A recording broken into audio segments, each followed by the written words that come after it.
anonymously, but either way, we'll answer your questions throughout. And if you want to speak, then you can just raise your hand, and then we'll allow you to speak as well. So, like I say, we're very much encouraging everybody to join in.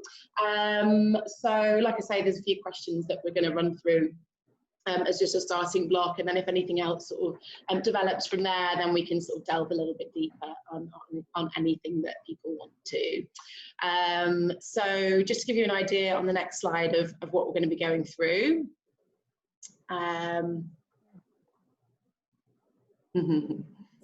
So we've broken it down into 3 categories. So market mapping and applications, so sort of researching around the kind of companies that you'd want to work for.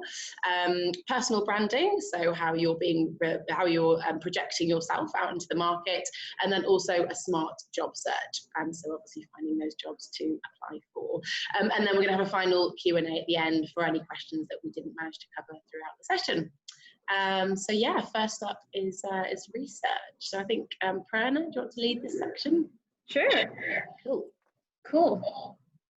All right, so we've got Menti here to kick off. I think one of the first things that we want to do is just sort of get your insights on where do you guys look for job opportunities at? So is it like, what is your preferred platform?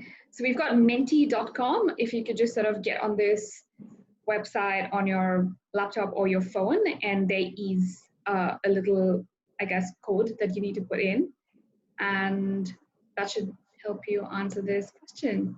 Hopefully everyone says LinkedIn.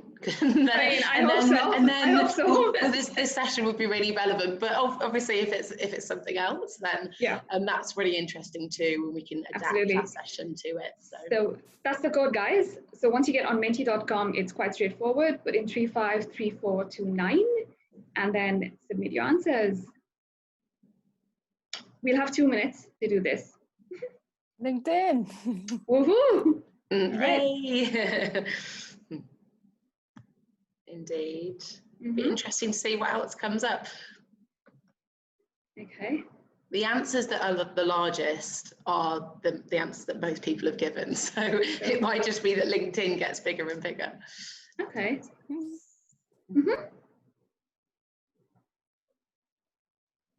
Oh, 33 talent. Great to hear. Favorite answer. Glassdoor. SG United.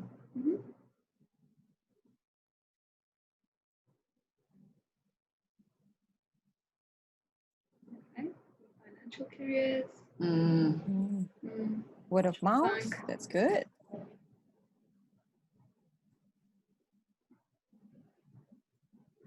Awesome. We can share that one at the end as well, for everyone that's attended.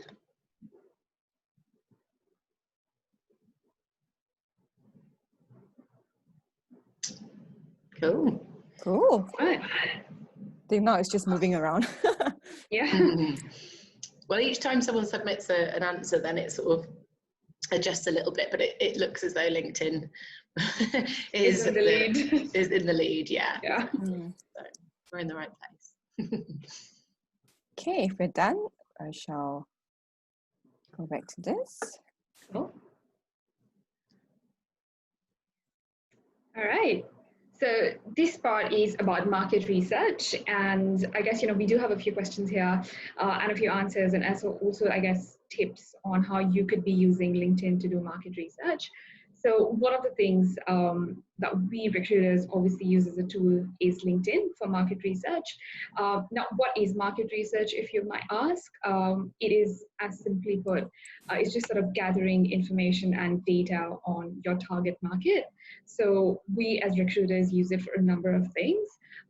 One is obviously to look for talent, to understand where the talent pools exist, to kind of see what is the sort of organizations that have the sort of talent that we're looking for. Then I guess that sort of links to the fact that we have these conversations with the people and we get more information, we get data, salary information. So I guess, it's quite, it's quite limitless in terms of what is the sort of research that you can do. But LinkedIn is a great starting point for that because it helps you connect to, I guess, the first degree connections that you can make, and then take it from there.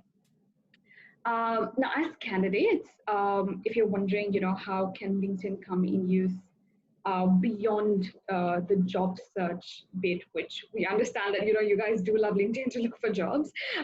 There's more that we can do with LinkedIn. So first off, there's industry trends insights. So there's a lot of news that is shared on LinkedIn. If you kind of hover around your homepage, and if you have connections on LinkedIn, you'll see that a lot of people are sharing insights, trends, news, articles. So it's a good way to sort of gauge, what's happening around you. The second bit, obviously, we've talked about available opportunities. So to look for jobs, again, it's great. But if you just sort of expand that, it's a good way to sort of see and map out who are the potential employers. So, if you do belong to a certain specific industry and who are the players in the industry, you can see who's hiring, what is the structure of their team, who is in the position that you're eyeing, or for that matter, who's the right sort of person to get in touch with, who's maybe the hiring manager or internal talent acquisition person that you could reach out to. So there is a lot that you can sort of do beyond just the job search on LinkedIn. And I guess I've sort of mentioned the news and the information bit, but another thing that you'll probably see is that most companies, they do have a LinkedIn page. So it's worth sort of getting on their LinkedIn page and seeing what they are doing internally. A lot of companies are posting on events that they have, on just on even like casual things like what their team's been doing, if they've hit like results, KPIs, and they've gone out to celebrate. So it's a good way to sort of see what the culture is like. It's good to sort of put, I guess, a name, I guess, faces to the names that you've just heard in the market. So yeah, I mean, there's actually more than just job search. And as you can see on the right, we do have a little sort of a checklist. So the easiest things to do is like probably join professional groups. There are a lot of groups on LinkedIn, so you can be a part of these groups. The other bit is direct outreach. So a lot of times when you come across these jobs on LinkedIn, you see who's a job poster, or you can, if you don't see the job poster, you can at least see the company that's posted the job, or you can then sort of hover around and see who that talent person is or hiring manager is. And if you can see the job poster, then worth dropping them a message as well, and just sort of stating your interest in the job and why you'd be a fit. And last but not least, look for connections. We're in such a small market, and I think almost we do cross paths with people that we worked with in the past, or we went to school with in the past, or just just acquaintances more than any other market, I guess. So look for connections, look for alumni, or look for people that from the past, or friends of friends, ex-colleagues, and just drop them a LinkedIn message, make them a connection, and say hi. Cool. Can we on the next slide, please? Okay, so we've got a couple of questions that we would be answering for each of the parts. So we've got 3 parts to this, right? I'm going to be answering 2 questions, and these questions did come in from our attendees. So if you guys have more questions, please feel free to sort of ask those to us, ask us anything. Use the Q&A function, which is on your Zoom bar. So please remember to do that. And I guess getting on the question. So what's the first thing a recruiter looks for on your LinkedIn profile? Okay, I think obviously Reena and KJ, feel free to sort of chime in and share your thoughts. But I guess if I'm just talking about myself, there are a few things that I look at, not just one, but a few basic things. Location. So where is where's this person based? Then their current role and where are they at, previous jobs and what is it that you were doing previously. I also like to sort of look at the length in each employment. So, how long have you spent with your previous companies, or how long have you been in your current company for?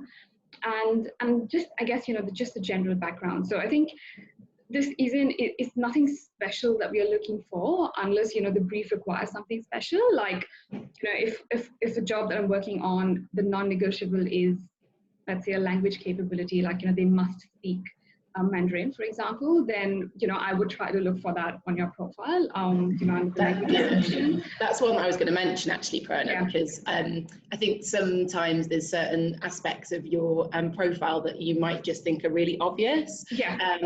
But firstly, if you can't see it, then it's a question mark, and perhaps, you know, the recruiter might think that you don't speak that language. But then also, if you have it on there, then it's searchable. So if if you are having someone who's doing a search on XYZ person, and one of the criteria is Mandarin, for instance, if it's not on there, then you won't come up in that search, even though you might be the best candidate for the job.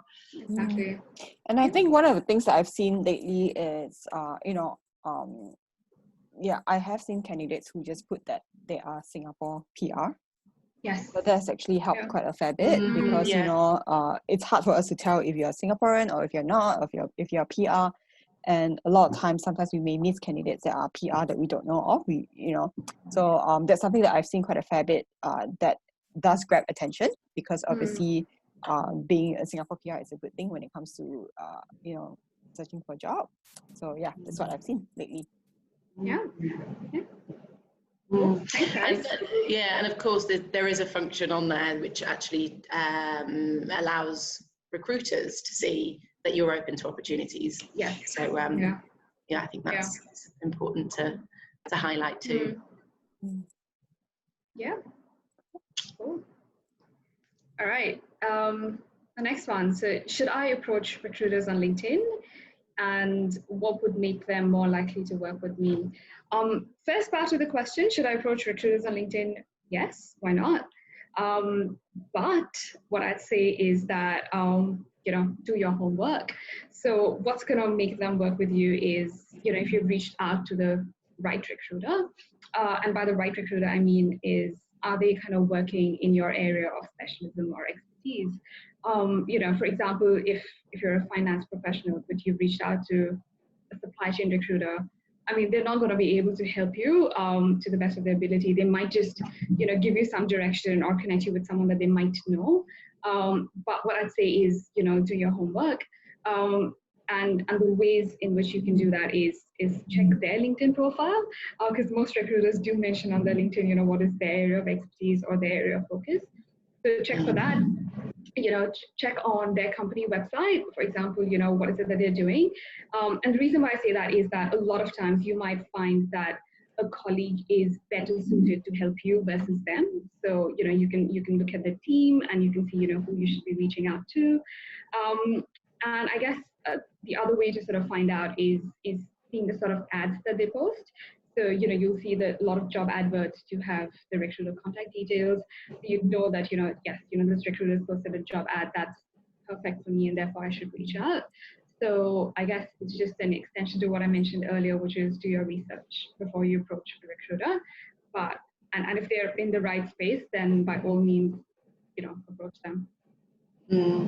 So, someone's just shared a question here, which I'll read out. So, how qualified do you have to be to enlist a recruiter's help?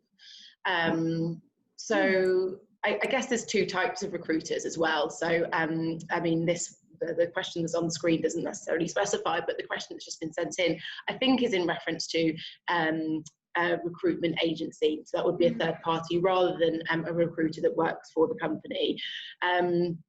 Again, I mean, on the similar to sort of what Prerna said, if that recruiter is relevant to the industry that you work in, I'd say you could be at the beginning of your career, you could be a graduate, and that recruiter should be able to help you. I mean, it might be that they don't necessarily specialize in graduate roles, that maybe that they would be looking for candidates with a couple of years experience and upwards, because that's what their clients are looking for.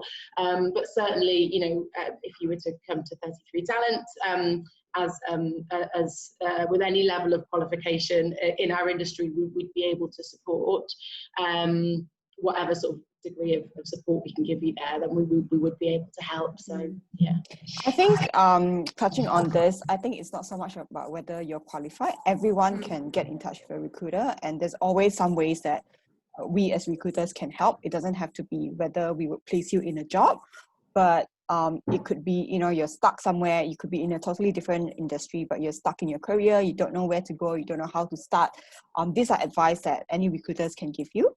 So in terms of, you don't have to be qualified for a recruiter to work with you. Basically, you know, we can work with anyone, but I guess to make it like a more fruitful sort of outcome, it should be a recruiter that has relevant experience to what you are doing. So going back to, you know, in a similar industry, area expertise, or you know, I mean, good recruiters also always will have a lot of network. If they can't help you, they'll be more than happy to pass you on or refer you to someone else that can, or they'll be able to offer any kind of advice. So I would say that you don't have to be qualified, because basically anyone can work with recruiter. Well, that's what today's session's about, right? I mean, you know, we are recruiters. We're looking out for candidates all the time, and this is the kind of information that we hold that, you know, is valuable to you as candidates. So yeah, please feel free to get in touch.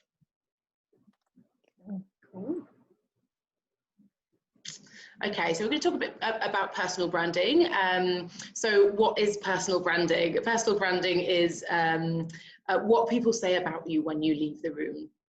So it's how you promote yourself. It's your unique combination of skills, experience, personality, how you project yourself into the world. So there's a couple of questions that came in around personal branding. So I just wanted to sort of like give a couple of tips around how to create a personal brand. So this, again, we've got a bit of a checklist here. So first of all, I would say is to have a message. So to have a focus and sort of identify, to do that by identifying your target demographic. So, and this will make it easier for you to create content around your sort of personal brand, if you have others to sort of help define that. So it's okay to be niche as well. So I think, you know, if your brand is quite niche, it's actually easy for people to remember you. Secondly, I mean, this is in sort of in chronological order really, but I would probably put this as number one. I think particularly at a time like this is to be authentic. So faking it's just really hard work. So why not just be yourself? You know, find your voice and don't be afraid to use it. Know who your, you know, if you know who your target audience are, then they'll get to know you. So yeah, write about your experiences, like add in some humor, some personal anecdotes, and that should make it really easy for you to interact with your audience as well. So thirdly, tell a story through content. So it doesn't have to be your own content. In fact, the rules sort of tend to be about 80-20. So if you're creating your 20% of your own content, but actually just sharing information that, you know, is personal to you, that you're passionate about, that's sort of relevant to your industry, then that's great too. And also just be consistent, not only with your focus and your message, but also with your presence on LinkedIn. So take a bit of time out in each day just to see what's going on, not only to gather information for yourself, but also to share content and be visible through, you know, liking and commenting and sharing and connecting with people. And then finally, I would say use the tools that are available to you. So even, you know, like the LinkedIn functions that are available, you can actually show, I mean, as we've talked about already, you can show where you are, what you've done, what you're looking for, and you know, whether you're available or not, even without even writing a single word. So yeah, I mean, it makes you visible to the people that are looking for you. So yeah, there's loads of learning to be done on LinkedIn as well. So you know, you can use the news, the trade press. There's loads of webinars happening at the moment. You know, information about IPOs or businesses opening up in Singapore or in the region. And things like asking for personal recommendations. So perhaps people that you've worked with before, let them tell describe your brand. If it's authentic, then it should really reflect, the brand that you're putting out there yourself. And again, like I say, just link, comment, share. If you're focusing on the right audience, then it makes you visible to the people who you want to be noticed by. So we're just going to move on to the next slide, which I think is a question from somebody who shared a question earlier.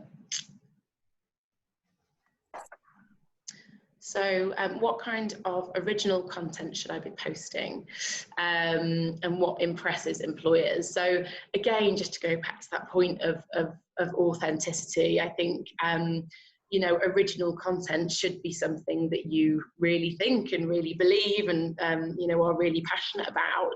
And if you're doing that, I feel like it comes across. And I think if in terms of like what impresses employers, if you're being authentic and an employer is impressed by you, then it's going to be a great, it's going to be a great connection. Whereas if you're being authentic, an employer isn't necessarily impressed or doesn't feel that it's right for their business, then it probably wasn't meant to be anyway. So why not just be yourself? Do what you feel is right, and you should be noticed by the right people, and hopefully go on to work at a company that's going to help you develop your career in the right way. So the two of you have anything to say? Yeah, I think one thing I would say about LinkedIn is maybe 80% keep it professional. LinkedIn is not Facebook, so one of the things that I think it's appropriate is if you want to, if your personal brand is it's all about what you want to be seen as personally, and what you want is for people to know you in the industry and for you to get your next role in the right industry. I would say from a content perspective, to keep it 80% personal, and 20% 80% professional and 20% personal. What I've seen on LinkedIn is there's been a lot of things that which people are questioning, why is it even there? So like for instance, I saw someone complaining about his Burger King delivery that was an hour late on LinkedIn with a lot of hashtags. So I think that doesn't really serve the purpose of why, number one, why is it there? What does it do? It doesn't really do anything. Instead, the question is, why was this on LinkedIn? So I would say that from a content perspective, keep it professional. If you have professional opinions, if you're commenting on articles, if you're commenting or you're giving thought leadership, I would just say keep it 80% professional. Personal is fine too. If there's a cause that you're interested in, that there's a lot of personal things that you can also put. But ultimately, LinkedIn is a professional tool, so you want to present yourself in that light. Yeah, I totally agree. I think there's some personal moments that are relevant to your professional life, and others that just aren't at all, like how satisfied you are with your Burger King. We've just got a couple of questions that have come through. So 80-20 rule for content is 80% your own content. Yes, so 80% would be curated, and then 20% would be your own content that you're writing. Yes, so should we post only politically correct articles on LinkedIn in case we are judged for those things that we post? Are either of you confident to answer that question? What are your thoughts? I mean, I guess I can go in on that. On the politically correct bit, just sort of reading what KJ said earlier was, be original, be yourself, but that obviously does not mean that you sort of go out and, present any sort of radical sort of, thoughts that you feel would upset a particular group or community or just people in general. So I think my sort of suggestion would be practice a balance out there. You know, be yourself, but that does not mean that, you know, you just post inappropriate stuff just because you just, and then you just go like, I'm being myself. But that's not for LinkedIn then. And just sort of talking about politically correct, I think there are so many ways to sort of put your point across without sounding like, you know, whether you're correct or not. So don't, you know, be stressed about the fact whether it is politically correct or not. You could just sort of put in your points there, and that's what you think, and that's your opinion, and just, you know, make it as a way where you've shared a thought versus thinking about how it's going to be judged. Yeah, and I think as well, you know, when you're posting something that you might know that it can be controversial, just try to be mindful of, you know, obviously it's your opinion and it matters, and it doesn't mean that it doesn't matter, but I guess it's a free forum, right? LinkedIn, just be mindful of how you put it across, because you know it's all in the way you present it, right? Like you can present it in a very, very mild manner but still get the point across, or you can be very blatant and then it might be offensive. So I think, yeah, just you can definitely put your opinions, you know, and just be mindful about how you want to present it.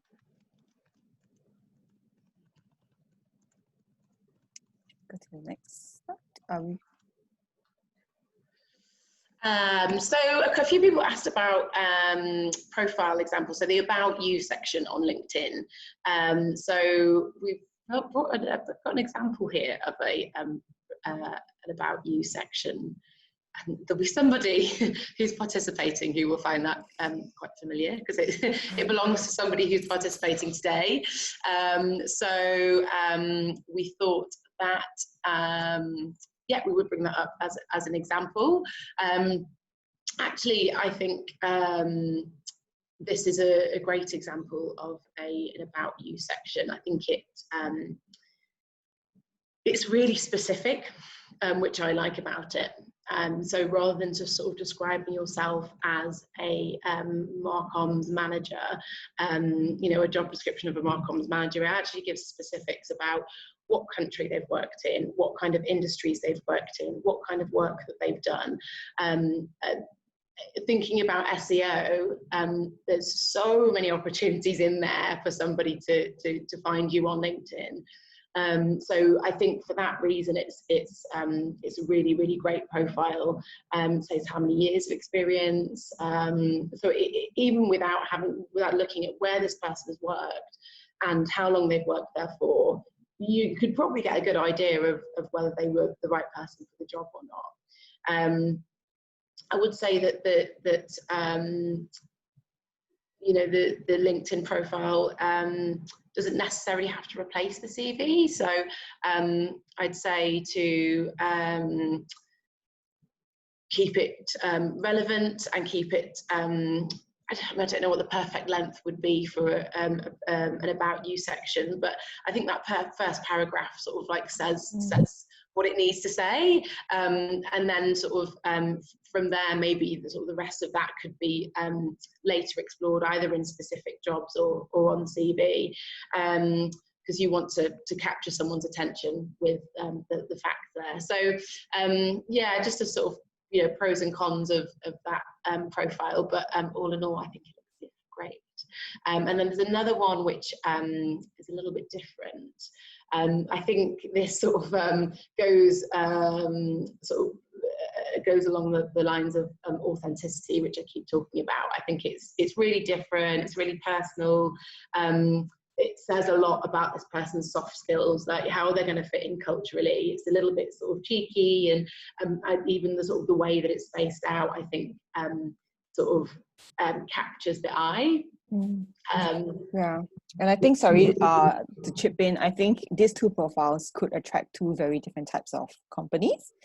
You know, the first one looked a bit more, I guess, corporate in that sense. It is a good profile, but yeah. But the way it's written also shows that, you know, it would attract different type of employers. Yeah, definitely. And if I was going to critique this one for things that you could try is putting more specifics in there, because again, I mean, you'd be able to sort of scroll down that profile and see where that person worked, but if you were just looking at the About You section, you might not have an idea of what kind of thing that they do, or where they've worked, or what they want to do, and things like that. So so yeah, I think the sort of the balance of there's pros and cons in each of them, but I think I would say yeah, specifics are great, and definitely add some personality, but just keep it sort of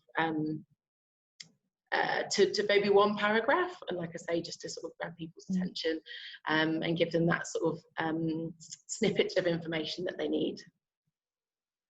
Cool. Thanks, KJ. I'm conscious of the time, so I'll run through this as quickly as possible.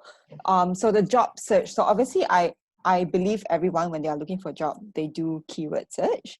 But keyword search in LinkedIn, there are different ways to do it. It could be just filling in, all the like filling in a form and filling in keywords. But I would say there are a few ways that we could go around using keyword search. So try different keyword search that could be useful in your field. I have to say Singapore is a country where job title can vary, even though the responsibilities are the same. So every company would have different ways of naming a technical writer, for instance, or in terms of seniority, title can vary. A director at one company could be just a manager level at another. So job title is one thing that it's one of the areas, one of the keyword that you can use, but it may not be the most accurate because of the vast difference amongst how different job titles is around here.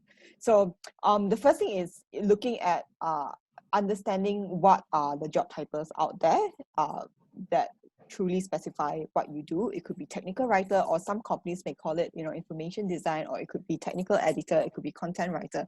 There are many ways to identify what a role is, and job title is one of them. So I would suggest that before you do a keyword search, just try to find out, especially if you're interested in certain companies, or if you're interested in a certain vertical or certain industry, try to do a bit of research and find people with the same kind of experience like you do, what they're called, what their job titles are in those companies, and that's where you can use those words to do a keyword search.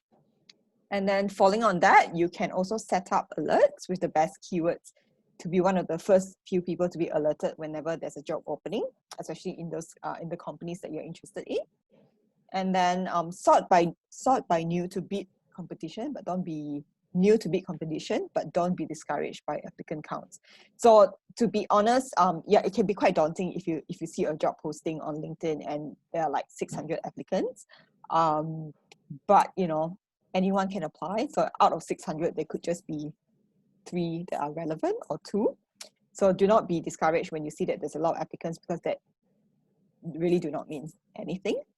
Or postings that have been up for a while and have low applicant numbers might lead to an increased chance of an interview. So one of the things when it comes to job posting is, it is important that if you see a job posting and you're really interested in the job, you apply online. Try to look for who posted the job. Try to find out who is the hiring manager, because your CV could be the one out of 600 that have applied. So it's very easy for the person who has posted to sort of miss your CV out of the volume of CVs that they've gotten for that role. But if you really strongly feel that this is the right role for you and it is very relevant to your experience, I would encourage you to get in touch. Once you have applied for that role, get in touch with the person who posted the job and say, hey, I have just applied for this role. I really believe that so what you're doing is that extra step to put your profile in front of them. Otherwise, your profile or your application might just get lost in that pile of hundreds of applications.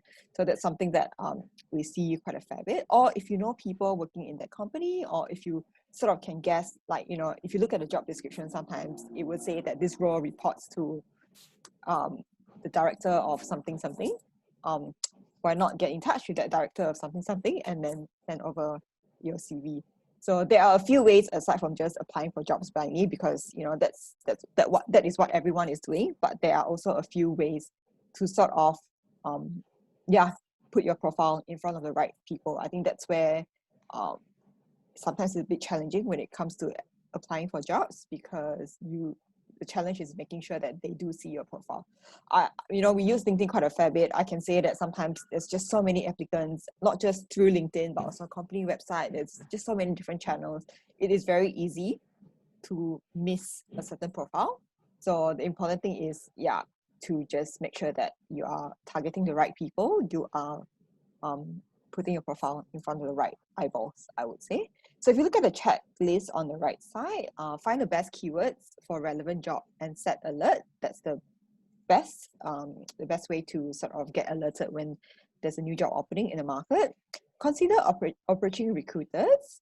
When you approach recruiter, it's also, like I said, find the ones that are relevant to your industry. And then also use your recruiter, ask for advice. What's the best way? If you're thinking about switching industry, what's the best way? If you're feeling stuck, they are there not just to find you jobs, but they're also there to sort of give you guidance on what's next. Ask for recommendations and endorsements. Sometimes, sometimes I do read, endorsements on LinkedIn, especially if they come from very senior, very strong profiles that have given them sort of reference. Then that sort of gives me the belief that, okay, this is a good candidate I'm going to talk to. And then take advantage of easy apply. Just make sure you're applying the role that is relevant to your background. So that's what I would say. I'll move on quickly. How do I differentiate my LinkedIn profile with my CV? I would say LinkedIn profile should be the condensed version of your experience. What you want is to sort of lay out clearly who you are, what you do, and your responsibility. Enough that you don't want to be putting your entire CV on LinkedIn, because ultimately you want sort of to entice recruiter to want to know more, because sometimes, a lot of times,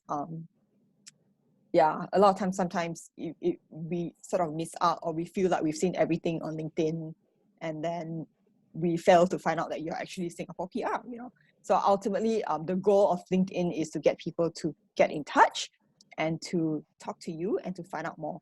So what you put on LinkedIn should be very clear of an indication of who you are and what you do, but without all the information that your CV would have. So I would say the three things would be who you are, what you do, and your key responsibilities. One or two achievements, maybe, to show that, like if you are a salesperson and you won like the top sales award in your company, that's something that you can put. So it's an indication where, okay, this is a very strong sales candidate, and then I want to talk to you. So I would say that. But in your CV itself, I would always highlight that with CV, it's more condensed, but not too long. CV should never be 16 pages. That's just too much. The most important part would be probably the last 3 or 4 roles of your career, especially if you're someone very, very experienced. And it's always about role, responsibility, and key achievements. Because at the end of the day, a sales manager is a sales manager. We know that you sell, but what makes you different from the rest is actually your achievements. So what is important to put in your CV is actually your key achievements, whether you've hit your target, whether you've over-exceeded your target. So I would say that would be the main difference between LinkedIn and your CV. Anything to add? I think the other thing with your LinkedIn profile, it says a lot more than your CV in so many ways. Like, because in terms of who are you linked with, in terms of the endorsements and recommendations that you've had, in terms of the content that you post, the contents that you post, like all of that stuff says, it sort of paints a much bigger picture than your CV does. So I don't need to worry about putting too much about what you do on a day-to-day basis, particularly because the people that are looking for a sales manager know what a sales manager do, like you say, Rena. So I think that it's all of the other sort of the things that you can be doing that can sort of paint more of a picture of who you are. Yeah, and sometimes what you put in a CV as well, maybe it's confidential information in your company, so you can't really put it out there on LinkedIn. So that could be also one of the main difference on what should be on LinkedIn and what should be. I guess what should be on LinkedIn would be yourself and a condensed version of who you are and who you want to portray. And then CV is the entire thing that should be on your CV. Are your chances higher when applying to a job via LinkedIn versus applying normally through a company's website and other sites like Indeed? I think this varies. I mean, feel free to chip in because obviously we work with very different clients. Some are more sophisticated when it comes to, you know, HR and recruitment. Some are a bit less sophisticated. So a lot of times, especially tech companies, a lot of times when you apply for jobs, they all go through one portal, which is the company's portal. So it doesn't matter where it comes from, LinkedIn, it comes from Indeed, it comes from company's websites. So ultimately, when it reaches, you know, the talent acquisition person, it's all on the same platform. So yeah. So, but then we also have, you know, companies where they have different channels and there's not one area where they would store all the CVs. So I would say, for me personally, I feel LinkedIn is the highest. When it comes, the chances would be the highest, although the volume is also the highest. So like I said, you might get lost in a pile of, you know, volume and applicants. But generally, LinkedIn is the most useful tool because it's most up to date. It provides the most information, you know, beyond just your CV. And then, and I guess even from a recruitment perspective, it's the easiest tool to use. If we want to go through CVs, if we want to make sure we update the status of each applicant, it is a much easier tool to use versus any other site. Yeah, because we actually, we talked about this before this session. We talked about this specific question, and funnily enough, all of us came up with really different answers. And I think, like Rena said, I think because we work with such different companies, it really just depends on what the process is. So if you're working with a much bigger MNC, for instance, yeah, they might have a system, you know, you might find that the LinkedIn application, the company application will end up in the same place. But whereas maybe if, you know, I work with agencies or SMEs, you may find that actually going through the company website is more effective because, you know, particularly the companies who are sort of aware of their employer brand and, you know, want to sort of give a great candidate experience, like it's essential that they do respond to, you know, careers at emails that come through or applications that are on their website. But whereas, you know, if they do get 200 or 300 applications on LinkedIn, it's unrealistic to think that you would get a response. You would be able to respond to all of those, particularly if they don't have somebody internally who's focused on talent acquisition. Maybe it's the hiring manager who's looking through those profiles. So I think it does depend, but anything you can do to sort of differentiate yourself, like, you know, like Rena said, you know, by contacting the hiring manager or being introduced by somebody that you know, then yeah, that's definitely beneficial. Was there any other questions? Yeah, we've got some questions that have come through. Can you see those too, Rena? Let me see. I can't actually. Sorry. So in August last year, I sent over 100 applications to openings on LinkedIn. In the end, I got a job via a headhunter. Are openings on LinkedIn real? I think that's an interesting question. That's actually something that I often talk about with my candidates. I think that they are all real in terms of, I think that there's always a job there. Because otherwise I think that would be a poor sort of use of time for a company to advertise a role when there isn't a job there. However, you know, there are several instances where I've found that jobs maybe go onto LinkedIn as a sort of secondary source of candidates. You know, there might be that, right, we're looking for a corporate communications manager to fill a role, the vacancy that we have. let's think of all the people that we know that we could contact, people that we've worked with in the past, friends or family or people within your network. And often, you know, they might find that there's a couple of candidates that come up, there might be an internal applicant. There's quite a few people who are being considered for that job before it even goes on to LinkedIn. And it may be that actually, you know, those 200 applications don't get looked at because they already have other options. That can sometimes be the case, for sure. What have your experiences been with that? I think LinkedIn jobs are real, but number one is, you know, with LinkedIn, we're always dealing with volume.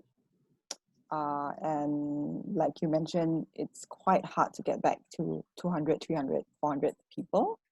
And then one of the issues with LinkedIn as well is you do get a lot of candidates that may not be suitable for the role, but they apply anyway. And yeah, so I think the LinkedIn jobs are always real, but it's the sheer volume that LinkedIn, actually they have implemented that feature, I would say, that for you to get back to everyone. But previously you had to previously you sort of have to respond individually if they are not right for the role, which just takes a lot of time. I mean, I must say LinkedIn are making it a little bit easier for people for recruiters to respond to applicants. Yeah. I've got another question here that says, for all applications you receive, do you read them all? So yes, I do. We do. Yeah, we do look at every application because either they're right for that job, either they could be right for that job. One of those 200 or 300 applicants could be right for that job, and we want to find out whether you are or not.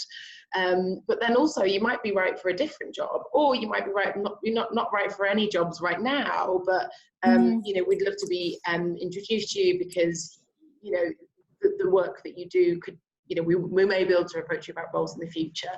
So yes, we do. However, we don't know whether all companies would. And I think it would depend on, because the other thing is that we're always recruiting, whereas a company who are recruiting for that one corporate comms manager and they have a short list of three people who they'd like to hire to one, but they don't need to hire a corporate comms manager for the next 5 years, they perhaps aren't going to be as invested in looking at all of those applications. So yeah, I think it depends where you're applying to that one. So another question we've got here, do you really feel agency recruiters vouch for the career development of the candidates, or just look out for planning candidates to earn commission? It's a very out there question, but yeah, I mean, I think it's a fair question, and I think I've just answered part of it before. I think that you know, I think the fact that we're doing this session today is that I think shows that, you know, we are looking to sort of support the community that we work in. For each, myself and Prerna and Rena, we have a niche specialism that we work into, and we're always keen to sort of pay it forward to that community. That's actually one of our values at 33 Talent, is to pay it forward. So yeah, we're always keen to support people, whether it's now or whether it's in 5 years' time. We're always, you know, happy and eager to sort of give support. And if we can find you a job, then that's great too, because then we have to keep doing what we do because we get paid for that. I think a lot of times it's not very obvious. Obviously, our job is to, you know, place a candidate with our clients. That's what our job is, but that's probably 20% of what we do. 80% of the time we are constantly talking to candidates, we're constantly giving them advice, we spend time with them, we help them. A lot of times the time that we spend doesn't really equate to us placing them, but we do it anyway because that's part of what we do, right? As a recruiter, try to add value, try to pay it forward. And it's a reality that we can't help everyone. We can't possibly place everyone in a job. but we can help them in other ways, so that it's easier for them to find their next role. Or we do I would say that I can vouch for 33 Talent that we do a lot of it, and that's what we care about as well, in terms of why we do what we do. Yeah. Someone else said, how do I become a recruiter? Ooh, we've been inspiring. I know. I'm going to give my email address here. There we go. That's my email. So drop me a line and share more about that. So, answered that question. So, if LinkedIn jobs receive so much volume, should we even try, especially now when everyone is applying? Yes, you should try, but you should definitely still try. But as we mentioned, there were also a few other tips that beyond that, get in touch with hiring manager, look who is posting the job, trying to get in touch with people within the team as well. So I think, LinkedIn is good, but there are also other ways that can make it better. Yeah, I agree. Well, I mean, like we just said, I mean, we are looking at every application. So, yes, yes, you should. Okay, so another question here. As recruiters,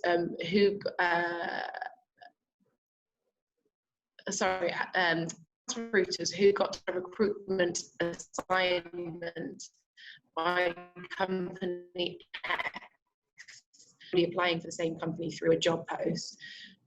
Okay, so KJ, we missed you for like 5 seconds. Can you repeat that question? Oh, sorry. So as a recruiter who got a recruiting assignment by company X, would you consider my profile if I had already applied for the role through a job post? So if somebody had applied for a job to a company for a job, would we be able to introduce them as well, is the question, I think. Please correct me if I'm wrong there. So if someone has already applied for the role, but then want to see if we can still help them? Yes. Is that what you said? Oh, okay. Yeah, exactly. So I think there's always like recruitment rules that a lot of candidates may not know about. But typically, in whatever ways that a candidate will reach a client or apply for a job, whether through their website, whether someone referred your profile over, or whether it's your ex-boss, or whether another recruiter has sent your profile before, however ways that your CV gets into that company to introduce you for a specific role or specific company, there is a 12-month period where whoever that got your CV there in the first place will have ownership of your profile. Very honest answer. Yeah, it's sort of like an unspoken rule, because a lot of people are always very confused, but it is sort of like a unspoken sort of, it's more for recruiters, I would say, sort of, it's sort of like a silent respect that someone else had got there before you. So if they do hire this candidate within 12 months, they should be the one getting the placement fee. I mean, what I would say about that is that, at the end of the day, if a company has put an advert out there and, the right candidate has applied, then they've done their job. So, their advert has worked, they've advertised in the right place, and they've found the right candidate.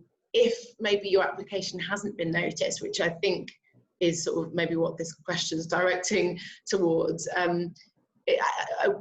I would recommend to go down the route of working out, right, okay, well, who is the hiring manager for this? Because I've applied for this job, I can see that I'm right for it. So, maybe I can email somebody directly and just sort of highlight the information again, or if there's somebody that works there.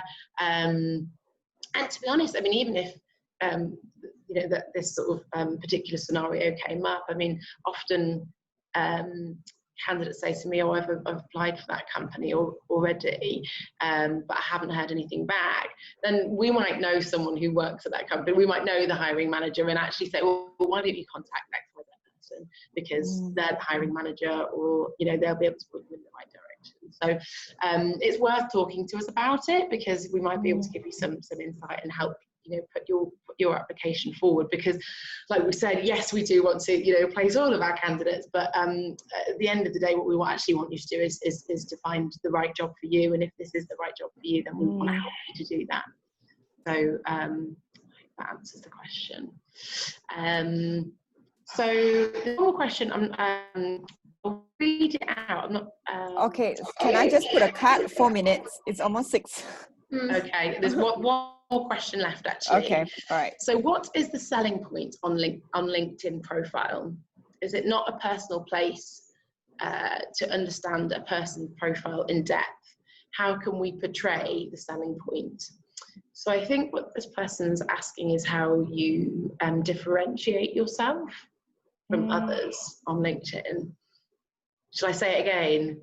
Be authentic. Be yourself. I think be yourself. And obviously everybody has career aspiration. You are right here. You're here right now, and there's somewhere you want to be. And I'm not saying that lie about your LinkedIn profile, but sort of, you know, it is a way to position yourself. LinkedIn is a platform for you to position yourself, even if you're not where you want to be yet, but it is sort of a platform so that you can get yourself there. So looking at, you know, look at profiles that maybe inspire you, or it's something that you feel that, oh, I really want to be this in the next 5 years. And so how can you implement that without lying or anything, but how can you implement some of that sort of personal brand or tone of voice into your own profile, and then working your way towards that. So it's still being authentic, but it's a good platform for you to have a goal and sort of portray yourself in a way that you see yourself going. So I would say that's what LinkedIn is useful for. Yeah, I totally agree. We did a goal setting session for our candidates last week. I think some of you attended, but that, you know, that's what it was about. It's about looking at where you want to be and you know, what you want to aspire to, and creating a sort of a steps to get you there. And one is sort of, you know, envisaging yourself in that position. Cool. Okay. If anyone does have any more questions, please feel free to contact us directly. Obviously, we've emailed the link over to you, so you have our details. If you do want to drop us a line, then we can answer more questions later on. Shall we do a last mentee? Yes, let's do it. Oh, sorry, let me just go back.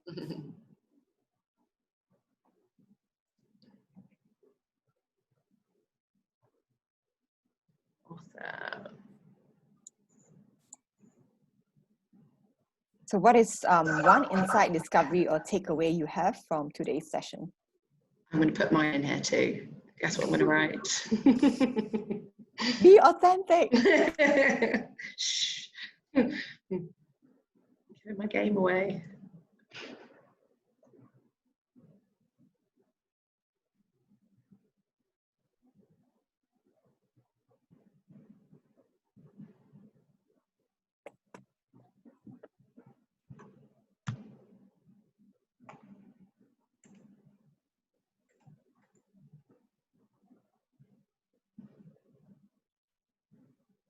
Oh, it's nice to hear.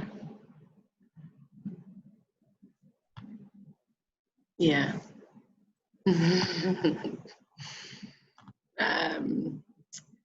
Recruiters can help you when you're in a tough position. Yeah, I mean, I think I just wanted to sort of like highlight that again, is that like, we're not just here to find you a job. You know, sometimes I have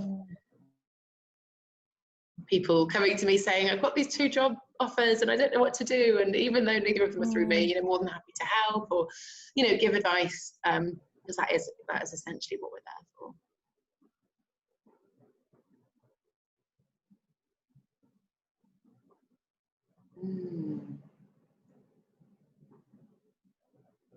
Recruiters for career progression.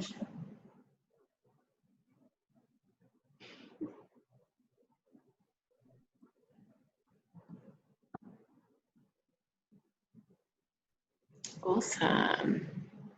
all really quite different takeaways there, aren't they? Mm-hmm. Good. Yes, they will always be high, but still apply if you're right for the job. Awesome. Well, it's 6 p.m. and please feel free to keep sharing your takeaways. It's really interesting to hear those, and it's good to understand what content for us to share with you next time. But we have another session next week around CVs specifically. So yes, we don't need to share your whole CV on LinkedIn, but we'll be talking specifically about that next week. So please do join us and send in your questions beforehand, and we'll do our best to answer them. Yeah. Cool. Thanks so much, everyone, for joining. Thanks, everyone, for joining. Thanks, everyone. See you next week. Bye.